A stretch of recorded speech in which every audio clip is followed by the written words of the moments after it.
It was just another ordinary Tuesday evening for Jake. The 36-year-old single dad had just finished a 10-hour shift at the factory, picked up his daughter Emily from after-school care, and was on his way home.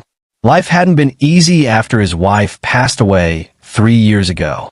Jake had learned to smile through exhaustion, hide the worry in his eyes, and find joy in Emily's laugh, even when the bills piled high. But that night, something tugged at him as he crossed the old iron bridge over the Hudson River. He glanced in the rearview mirror and saw Emily asleep with her cheek pressed against her worn-out teddy bear. Jake smiled, but then something caught his eye. There was someone standing on a railing. Jake's heart dropped. Without thinking, he pulled over. The world blurred around him. The traffic, the noise, it all faded. All he could see was her, a woman in a pale gray coat, standing barefoot on the edge of the bridge. The wind tugged at her long, dark hair. She looked like she belonged in another world, one that had already given up on her. Jake didn't think. He didn't hesitate. He handed Emily his phone and said gently, "Stay here, baby. Lock the door." Then he ran. When he reached her, he spoke softly, carefully. "Hey, are you okay?" She didn't look at him. Her voice was barely audible over the wind. "I don't want to be here anymore." Jake stood just a few feet away. "I don't know what you're going through," he said, his voice trembling. "But I promise you, someone out there needs you. Someone will miss you." A single tear rolled down her cheek. He stepped closer slowly. "I've been there too," he whispered. "I know what it's like when the silence is louder than the world. But please don't go." And then, for one terrifying moment, she leaned forward. Jake lunged. He grabbed her, pulling her back, clutching her tightly as she broke down in his arms. She sobbed like a child, burying her face in his shoulder. And Jake held her. He didn't know her name. He didn't know her story, but he knew pain, and he knew no one should suffer alone. 15 minutes later, paramedics arrived. She was taken to the hospital. Jake gave a brief statement. When the officer asked for her name, Jake paused. "I don't know," he said quietly. She never gave it. And just like that, she was gone. That night, as Jake tucked Emily into bed, he kept thinking about her. The woman on the bridge, the pain in her eyes, the way she vanished like a ghost. He never expected to see her again. He didn't even know her name, but she remembered his. 2 months later, Jake sat alone in the break room, sipping lukewarm coffee. He'd nearly forgotten the incident. Life had moved on. He'd fixed the plumbing, helped Emily with her science project, and even picked up an extra weekend shift. But a package arrived that morning. No return address, just his name written in neat cursive. Inside was a letter. The handwriting was beautiful, but shaky. "Dear stranger, I was going to die that night. I'd already made peace with the silence. I felt invisible in a world that never cared to remember my name. My family was gone. My job was lost. And my will to live had withered like autumn leaves. But then you appeared out of nowhere. You didn't ask who I was. You didn't judge. You just spoke gently, kindly. You reached for me like you saw me. Not as a broken thing, but as someone who could be whole again. I never gave you my name. I was ashamed, but I want you to know it now.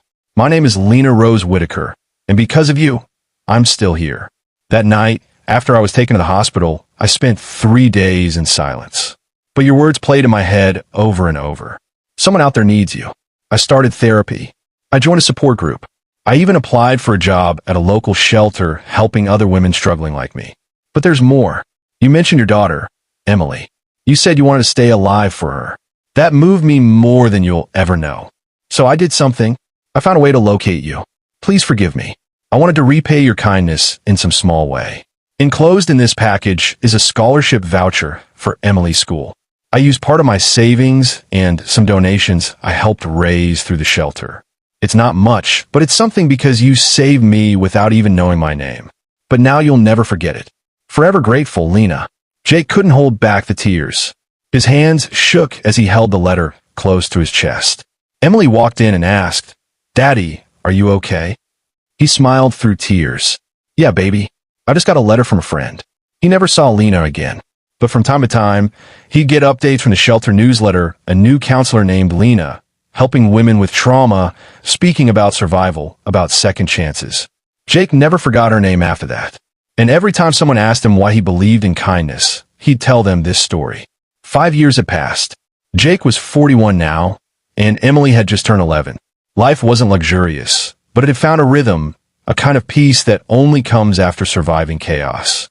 Jake still worked long hours, still fixed leaky pipes, and packed Emily's school lunch every morning. But now there was light in his eyes again. Hope lived in their small rented house, and laughter had replaced silence. That spring evening, Jake sat in the school auditorium beside Emily. She was about to receive the Honor Student of the Year award, and Jake beamed with quiet pride. He had no idea who would be presenting the award. The spotlight shifted. A woman stepped onto the stage, confident and graceful, wearing a soft navy blue dress. Jake's heart skipped a beat. It was her, Lena. Her hair was shorter now, styled with elegance, and her presence filled the room, not with sadness like before, but with calm, with strength. Her voice, when she began to speak, was steady and sure. "This award is more than just for good grades," she said. "It's for students who persevere and for the parents who silently carry their children's dreams on their backs." Jake sat frozen in his seat, breath shallow, heart pounding. Her eyes scanned the audience briefly, but she didn't stop to look for him. She went on, "Tonight, I have the honor of presenting this award to a young girl who not only excels in academics, but also radiates kindness and empathy. Her name is Emily Ryan." Emily gasped and looked at her dad with sparkling eyes. Jake whispered, "Go ahead, sweetheart." Emily walked up the steps, a little nervous but excited. As Lena handed her the award, she leaned in and whispered something that only Emily could hear. "Your dad is a hero. He saved someone once, someone who never got the chance to thank him properly." Emily blinked, confused for a moment. Then she turned to look at her father, who now had tears gathering at the corners of his eyes. Lena turned to the audience and to the man in seat G2. "I never forgot you." Every head turned. Jake stood slowly, awkwardly, unsure what to do. Lena smiled softly. "Thank you for giving me my life back." After the ceremony, Lena and Jake finally stood face to face again. "I didn't think I'd ever see you again," Jake said. "You weren't supposed to," Lena replied, eyes glistening. "But life had other plans." Jake looked at her for a long moment. "You're doing amazing work and you're raising an amazing girl," she said. "She told me she wants to be a counselor now, just like me." Jake looked toward Emily, who waved at them both with her little certificate in hand. "Then I guess the kindness continues." Lena nodded. "And I'll never stop telling your story, Jake, because sometimes the people who save us never even realize how far the ripples go." Have you ever saved someone's life without even knowing it? What if a single moment of kindness changed everything for someone standing on the edge? This is the story of a man who did something extraordinary without asking for anything in return. He never even knew her name, but she made sure he would never forget hers. Before we begin, don't forget to like this video and subscribe to our channel, Junior Storyland, where real emotions speak louder than words. Now lean in. You don't want to miss what happens next.